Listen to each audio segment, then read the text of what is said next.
నివేదికను ఈరోజు మంత్రివర్గంలో ఆమోదించడమే కాకుండా రాబోయే రోజుల్లో శాసనసభలో ప్రవేశపెట్టి అన్ని రాజకీయ పక్షాలకు వారి అభిప్రాయాన్ని చెప్పే అవకాశం కల్పించి including leader of opposition the then chief minister Chandrashekar Rao గారు, ఆనాటి సాగునీటి పారుదల మంత్రులు, ఇతర మంత్రులందరూ కూడా ఆనాటి మంత్రివర్గంలో ఉన్న వాళ్ళందరూ కూడా వాళ్ళ అభిప్రాయాలు చెప్పడమే కాకుండా చట్టసభలలో శాసనసభలో కావచ్చు, శాసన మండలిలో కావచ్చు ప్రజాప్రతినిధులు స్పష్టంగా ఈ నివేదిక పట్ల ఒక అవగాహన తెచ్చుకోవడమే కాకుండా వాళ్ళ అభిప్రాయాలను స్వేచ్ఛగా చెప్పడానికి అవకాశం కల్పించాలని ఈరోజు మంత్రివర్గ సమావేశంలో మేము నిర్ణయం తీసుకున్నాం. అందుకే ఈ 665 పేజీల నివేదికను తొందరలోనే శాసనసభ శాసన మండలి సమావేశాలను ఏర్పాటు చేసి అక్కడ ఈ నివేదికను ప్రవేశపెట్టి అందరి అభిప్రాయాలు పరిగణలోకి తీసుకున్న తర్వాత భవిష్యత్ కార్యాచరణను కమిషన్ సూచించిన సూచనలను అమలు చేయడానికి ప్రభుత్వం ముందుకు వెళ్తుంది. ఎవరది? అవునా, న్యాచురల్ కదా, వాళ్ళు అదే విధంగా మాట్లాడతారు కదా, వేరే రకంగా ఎందుకు మాట్లాడతారు? ఒకవేళ అదే అయితే ఆ కమిషన్ ముందుకు వెళ్ళి వాళ్ళు ఎందుకు సమాచారం ఇచ్చిండ్రు, వాళ్ళు ఎందుకు వాదనలు వినిపించిండ్రు? తమకు అనుకూలంగా ఉంటే ఒక రకంగా, తమ తప్పులను ప్రశ్నిస్తే ఇంకొక రకంగా మాట్లాడడం అనేది మొదటి నుంచి వాళ్ళకున్న అలవాటు.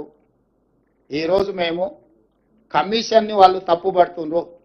ఇంతకుముందు బట్టి విక్రమార్క గారు స్పష్టంగా చెప్పారు, ఇది ఒక రాజకీయ పార్టీ నివేదికను, రాష్ట్ర ప్రభుత్వ నివేదిక కాదు, independent judicial enquiry report headed by Pinaki Chandra Ghosh, eminent personality.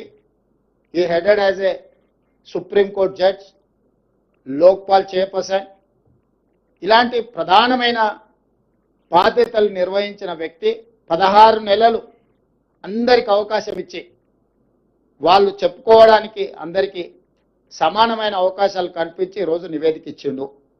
కాబట్టి ఆ నివేదిక మీద ఇంకా ఎవరు ఏ రకంగా మాట్లాడతారు, ఏ రకంగా విశ్లేషణ ఇస్తారు అనేది వాళ్ళ విజ్ఞతకే నేను వదిలేస్తున్నా.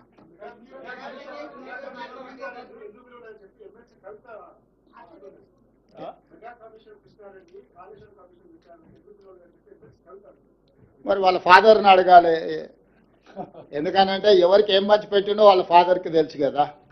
లేకపోతే వారే వెళ్ళి ఘోష్ గారికి నివేదిక ఇచ్చేది ఉండే, ఇంకో ఇందులో మా ఫాదర్తో వీళ్ళందరూ కుమ్ముక్కై ఉన్నారు, మా బావ హరీష్ రావు గారు వీళ్ళతో కమిషన్లు పొందిండు, వీళ్ళందరూ తోడు దొంగలు గూడు పుటాన్ని చేసిందని కవిత గారు ఘోష్ కమిటీకి ఒక కంప్లైంట్ ఇచ్చిన ఉంటే ఖచ్చితంగా పిలిచి ఉండేవాళ్ళు. ఇప్పుడు కమిషన్ నివేదిక ఇచ్చిన తర్వాత ఎవరిని ప్రశ్నిస్తుంది?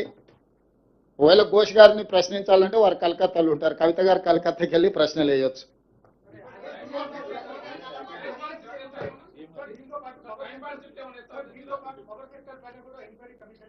ఉన్నది ఈరోజు. ఇప్పుడు రాహుల్ దీనికి కన్ఫైన్ అవుదాం.